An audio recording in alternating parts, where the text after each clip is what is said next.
ठिकाणी विविध स्तराचे कपडे घालणं, अमकं करणं, हे नटणं. रामायणामध्ये वर्णन बघा, जेवणाचं ताटाचं केवढं वर्णन आहे, दागिन्याचं केवढं वर्णन आहे. हे आहेच आहे, पूर्वीच्या काळापासून आहे बरं का. त्यात काय नवीन आहे अशातला काय. पूर्वी पुरुषसुद्धा नटत होते, आता पुरुष नटत नाहीत, फक्त बायका नटतात. सिरियलमध्ये बघा ना, काय राजाचा मुकुट बघा, राजाची शाल बघा, त्याचे कपडे बघा, त्याच्या हातातले कंकण बघा, त्याचे दागदागिने बघा, तो बायकांच्या पेक्षाही जास्त नटलेला असतो. हां, पूर्वीच्या काळी तसे नटत होते. आता तुम्ही आला तर माणसं म्हणतील शिमग्यातलं सोंग आलं. काय म्हणतील, काय आलं, राजा नाही तर शिमग्यातलं सोंग आलं. आता सर्वच जर उद्या तसे नटले तर इथे सगळे मुकुटच दिसतील माझ्या सकट.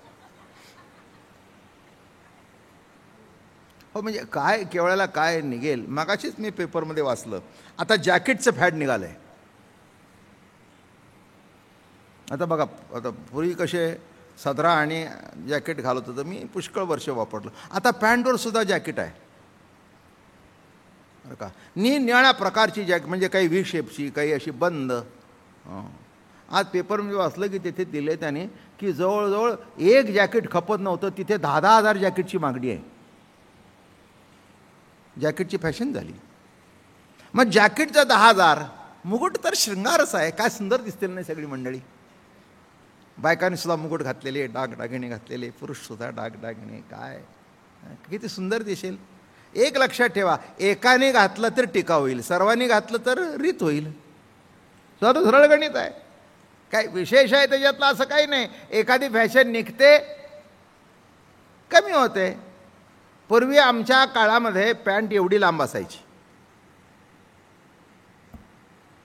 मग ती कमी कमी होत होत होत होत होत होत होत होत एकदम पॉइंटेड झाली. मग पुन्हा बेल बॉटम आला, मग पुन्हा कमी झाली, पुन्हा असे होते असे होते अवश्य होते. ब्लाऊज इथपर्यंत येतात, इथपर्यंत येता येता इथपर्यंत जातात, पुन्हा इथपर्यंत येतात. कळलं का. हळूहळू वर जातं, पुन्हा काही नाही. आता ह्याच्यापेक्षा वर कुठे नेणार आहे, आणखीन काय करणार आहे. बघा फॅशन कशा बदलतात ते बघा. आता काही काळ एखाद्या नटीने इथपर्यंत घातलं ना की पुढच्या प्रवचनात माझ्या इथपर्यंत दिसतील का तिने घातलं. मग कमी झालं झालं झालं झालं झालं म्हणजे कमी झालं, पुन्हा इथपर्यंत, पुन्हा इथपर्यंत. काय त्याच्यात काही विशेष आहे, ह्याच्यातला काही भाग नाही. ज्ञानोबा लिहितात, विषय जिनोनी जन्मले ते शुकादिकही दादुले, पण ते विषयोची वाणिता झाले भाट दयाचे. अरे परमात्म्याचा विषय वर्णन करता करता परमात्म्याचे भाट झाले. त्याच्या विषयाचं वर्णन करताना, गवळणींचं वर्णन करताना, त्याच्या रासक्रीडेचं वर्णन करताना त्याचे भाट झाले. कारण का, तिथे विषय परिच्छन्नच नव्हता, तो आपापलीच प्रतीती भोगत होता. अगा शब्द पुढे म्हणाले, अगा विषयी नव्हे विषय रस, तरी विषयीची का नव्हे चिद्रस कैवल्य काय तयास तुझे आती. अरे विषय नसून जर चिद रस आहे, विषयातून मिळणारा विषयाचा रस नाही, तो चिद रस आहे. मग चिद रस आणि कैवल्य काही निराळा आहे का. म्हणून कैवल्याही चढावा, म्हणून कैवल्य आहे. अहो ज्ञानेश्वर महाराजांनी ज्ञानेश्वरीत म्हणतात, अरे बाबा काय सांगावं, सगळे जग मोक्षाच्या मागे लागलंय. मोक्ष दुराराध्य कीर होय, परी तोही आराधी तुझे पाय. म्हणून ही झाडती तेचेच धाडती तेचे जाय, तू पाठवशील तिथे जातो, पाठवशील तिथे जातो. हां, पुढे ज्ञानेश्वर एका ठिकाणी काय म्हटले माहिती आहे का, मोक्ष सुखा लागो निरंकू, तयाचा दिठीचा जणे कळंकू लागेल तुझ्या प्रेमा. अरे मोक्षाच्या मागे लागलेले भिकारी आहेत, त्यांची नजर तुला नको. तुला जे देणार आहे ते कैवल्याही चढावा, कैवल्याही चढा. म्हणून अहो कैवल्य म्हणजे ऐसे जाणे, जे आपुलेनीची तृप्त आपण, जे सर्वदा अपेक्षेहीन आनंदरूप. आनंदाला कशाची अपेक्षा आहे, पुन्हा समजून सांगतो. आपल्याला आनंदाची अपेक्षा आहे, पण आनंदाला कशाची अपेक्षा आहे. मग अपेक्षाच नाही ते कैवल्य. मग त्या कैवल्याची प्राप्ती ते क्षुदेशी ओळविली तृप्ती. म्हणून विषयांच्या ठाई रती विषयाचीच नेगे. विषयाच्या ठाई तिथे तो रममाण होत नाही, तो विषयाकरता विषय भोगत नाही, तर त्याच्यातून जो निजानंद प्राप्त होतो, त्या निजानंदाकरता म्हणून तो विषय निराळा नाही, भोगणारा निराळा नाही, सगळं आनंदरूप आहे. म्हणून कैवल्य ही 2 ओव्या दादा महाराजांच्या अतिशय आवडीच्या आणि सारभूत अशा ओव्या ज्ञानोबरायच्या अमृतानुभवातल्या. कैवल्य ही चढावा, कारण इतरांचा सर्वांचा परमार्थ हा मोक्षापर्यंत आहे आणि हा कैवल्यही चढावा असा प्रश्न आहे. आता विचारसागर असू देवृत्ती हे सगळे ग्रंथ चांगले आहेत वेदांत शास्त्राचा अभ्यास करण्याकरता, पण सगळे मोक्षापर्यंत येऊन पोचले. कुठे येऊन ठेपले? मोक्षापर्यंत. एकाने मला विचारलं की गीता आणि ज्ञानेश्वरीत फरक काय? तर म्हटलं गीता मोक्षदायिनी आहे आणि ज्ञानेश्वरी प्रेमदायिनी, हा फरक आहे.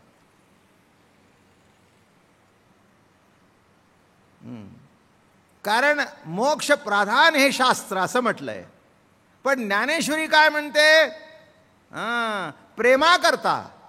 गीतेमध्ये अर्जुनाला मोह झाला आणि ज्ञानेश्वरीत देवाला अर्जुनाचा मोह झाला. कृपेची ओतली, होईच सांगतो, कृपेची ओतली प्रेमची पिऊनी मातली, अर्जुन मोहे गुंतली निघोनेने. अर्जुनाच्या मोहात अडकलेला, आता कैवल्याच्या पलीकडे गेलेला असा परमात्मा, मुक्तीच्या पलीकडचा परमात्मा जेव्हा अर्जुनाच्या मोहात अडकतो तेव्हा कैवल्याही चढावा नाही का? आणखीन काय झालं? कैवल्याही चढावा नाही का? जो नित्यमुक्त आहे. जरा उलटं सांगतो, नेहमी सांगत असतो मी, वाक्य अतिशय सुंदर आहे. तत्वज्ञान वगैरे वगैरेच्या अभ्यासातून बद्ध आहे तो मुक्त होतो आणि भक्तीच्या माध्यमातून जो मुक्त परमात्मा आहे त्याला बद्ध केला जातो. हे भक्तीचं श्रेष्ठत्व आहे. माझं बोलणं कळलं का? उद्यापासून मी फक्त ठरवलं तुम्हाला प्रवचन ऐकायला मिळेल पण जेवण मिळणार नाही. तर ज्या ठिकाणी प्रवचन चालू आहे जेवण फुकट आहे तिथे तुम्ही जाल. मग सरळ माणूस जर एवढा बोलतो तर अष्टवक्र काही सोडेल होय? सोडणार का तो? अरे आज इथे जेवण आहे, राहण्याची सोय आहे, काही कमतरता नाही, आणि जेवून खाऊन झोप काढून मग आमच्या प्रवचनाला येतात, वेळेवर आलं म्हणता. राजा सकाळी पहाटे लवकर उठून देव पूजा करून सगळं बघून राज्य कारभार बघून माझ्या प्रवचनाला येतो. कोण भोगीन कोण त्यागी? तुम्ही कशाची त्यागी? नाहीच काय तर त्याग कशाचा? माझं बोलणं कळलं का? हे बघा, गाडी असावी पायी चालावं तर त्याला त्यागी म्हणावं. गाडीत नसताना तो म्हणला आम्ही गाडीत बसणारच नाही. पण आहे का? एक असं नशिबान होतं, त्याला पोरगी कोणच देत नव्हतं. तो म्हणला मी ठरवलंय ब्रह्मचारी राहायचं. ठरवलंय काय? तुला द्यायलाच कोणी तयार नाही तर ठरवलंय काय? तुझ्या थोबाड्याकडे सुद्धा बघायला तयार नाही तर ठरवलं काय तू? अरे त्या पोरीने ठरवलं तू नको म्हणून, तू काय ब्रह्मचारी सांगतोस? माझं बोलणं कळलं का? तसं भोग भोगिता ओसरले सकळ. भोग असून सुद्धा, राजा एवढा 700 राहण्याचा नवरा असून सुद्धा कैवल्याही चढावा करीत विषय सेवा. गोकुळामध्ये गवळणी आणि काय तुम्हाला सांगून नटत होत्या. तुम्ही काय नटाल? एवढ्या गवळणी नटत होत्या. कृष्ण येणार संध्याकाळी गोरज मुहूर्तावर. दिवस मावळला की गायी यायच्या. म्हणून गायी ज्या वेळेला गावात येतात संध्याकाळच्या त्याला गोरज म्हणजे गायीचा रज उठतात, तो गोरज मुहूर्त. मग सायंकाळी येतात कोणी हाते निंबलोणार त्या घेऊनी, आणि त्या गवळणीने संध्याकाळी 6:30-7ला येणार तर दुपारी 3 पासून या नटायला बसायच्या. ही साडी ती साडी, इथे तुमकं पावडर लाव, अमकं लाव, लिपस्टिक. पूर्वीपासून आहे, काय नवीन आहे अशातलं काही नाही. मला आठवतो तो राजेश खन्ना त्यावेळेला गुरु कॉलर म्हणजे ही अशी, तर सगळ्यांनी अशाच कॉलरी केल्या. काय म्हणजे कीर्तनकाराचा वेश, हे काही कॉलर नाही काही नाही, आणि त्याने केल्यावर सगळ्यांनी तसं केलं. आता जॅकेटची काय फॅशन आली आहे. आज गोखले तू सुद्धा जॅकेट घालून आलायस, धन्यवाद.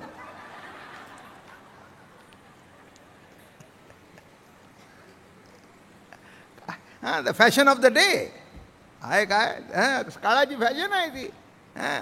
मग आता मला सांगा, तर आता असे इतका राजा, मला सांगा, मला असं वाटतं ते राजे राजवाडेसुद्धा कपडे बिपडे घालायला किती वेळ काढत असतील, ते नटणं काय अमकं काय. म्हणून या ठिकाणी म्हणाले, अरे हा सर्व भोग भोगत असताना सुद्धा मग त्या गवळणी अशा तुम्हाला सांगू नटायच्या सुंदर. काजळ काय, दुसरा त्याला शब्द आहे सुरमा, बरं का. त्याच्या मुस्लिम समाजामध्ये तो सुरमा असा वापरतात, असे काळी लाईन सुरमा, असं सुंदर काजळ घातलं. आता काजळाची पेन्सिलच मिळते, ती अशी लावली की काजळ, आणि पुन्हा इकडे ओढायचं असं इथपर्यंत.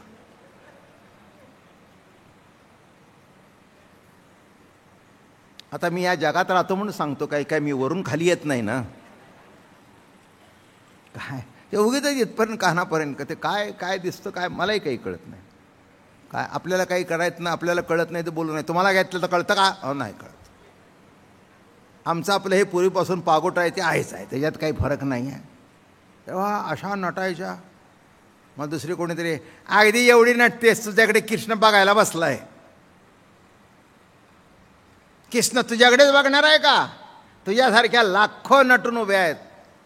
तिने काय उत्तर दिलं माहिती आहे का? म्हणले, सासूबाई तो बघेल नाही तर न बघेल, पण यदा कदाचित हजारोतून त्याची दृष्टी जर माझ्यावर पडली तर त्याची दृष्टी सौंदर्यावर पडावी, विकृतीवर पडू नये म्हणून मी नटते, की माझ्या प्रभूची नटर सुंदर सुंदर ठिकाणी पडावी. जेव्हा पडेल तेव्हा पडेल, नाही पडली तरी हरकत काय. म्हणून नीट लक्षात घ्या, ज्या गवळणी प्रभू करता नटत होत्या म्हणून त्यांचा भोग हा भोग नव्हता, तो भोग सुद्धा भक्तीत मोडत होता, आणि तो भोग भक्तीत मोडत होता म्हणून कैवल्याही चढावा. तो भक्तीत मोडत असल्या कारणाने ज्ञानोबारायांनी वर्णन केले, कैवल्याही चढावा करीत विषय सेवा, करीत विषय सेवा, झाला भृत्य बुज्जू कालवा भक्तीचे घरी. तो भलतैसे भलतिये वेळे, भोगी आत्मसुखाचे सोहळे, विषय सेवने न मैळे प्रतिती जयाची. अगा शब्द स्पर्श रूप रसगंध, येणे नव्हे हा पंचविध, अवघाती स्वाद एकची लागे. शब्द स्पर्श रूप रसगंध हे 5 विषय आहेत. त्याच्याकरता हे पंचविध विषय नसून कोणत्या इंद्रियातून जो प्राप्त होतो तो आनंद एकच आहे. सुंदर रूप बघितलं आनंद तोच, सुंदर गाणं ऐकलं आनंद तोच, सुंदर चाखलं आनंद तोच, सुंदर सुवास घेतला आनंद तोच. कारण का, शेवटी आनंदाची जागा तीच आहे.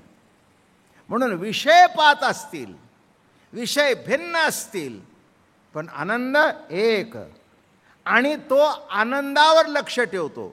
पुणे लक्षात घ्या, महत्त्वाचा भाग आहे. तो आनंदावर लक्ष ठेवतो, विषयावर ठेवत नाही. आणि आनंद भगवंताचं स्वरूप आहे. देव कसा आहे? सच्चिदानंद रूप आहे. मग आनंद हे जर भगवंताचं स्वरूप असेल तर विषयावर लक्ष नाही ठेवता, जर त्यातल्या आनंदावर लक्ष ठेवत असेल तर तो विषय भोगत नाही. आनंद म्हणजे त्या विषयाच्या माध्यमातून परमात्माच आपापला भोग घेतो, तिथे विषय निराळाच नाही.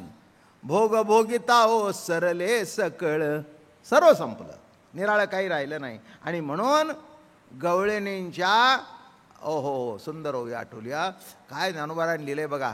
विषय जिनोणी जन्मले ते शुकादिक हे दादुले, ते विषयोची वाणिता झाले फाड दयांचे. जरा फटकन म्हटली होई. विषय जिनोनी जन्मले, विषय जिंकून जे जन्माला आले असे शुकदेव. विषय जिंकून जन्माला आले असे शुकदेव.